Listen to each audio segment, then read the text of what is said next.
Mic বন্ধ করে দিচ্ছে। আমি একটা কথা বলবো, কারো রাইট নাই মাইক বন্ধ করার। সাউন্ড পলিউশন, শব্দ দূষণের মাত্রা বিভিন্ন জায়গাতে, কমার্শিয়াল এরিয়া আছে, ইন্ডাস্ট্রিয়াল এরিয়া আছে, সাইলেন্স জোন আছে, 4টে জোনে ভাগ করা আছে। কলকাতা হাইকোর্টের 65 ডেসিমেলের নিচে বাজানোর কথা বলা আছে। সুতরাং কোন জায়গায় কেউ যদি গিয়ে বলে মাইক বন্ধ করো ধর্মস্থানের, সে ভুল কথা বলছে, তাকে সঙ্গে সঙ্গে বলুন কোন আইনের পরিপ্রেক্ষিতে বলছে। হ্যাঁ, যদি বলে 65 ডেসিমেলের নিচে রাখো, ঠিক কথা বলছে।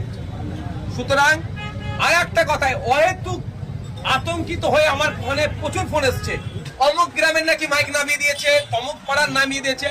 আমি অনুরোধ করছি, এইটা আতঙ্ক ছড়ানো হচ্ছে। আপনি নিজে গিয়ে দেখুন তো সেই পাড়ায় মাইক নামিয়েছে কি নামাইনি। ওই গ্রামে আপনি জানতো, কার কথা শুনে আপনি ফোন করছেন আমাকে, কাউকে ফোন করছেন, আতঙ্কিত হবেন কেন? শুনে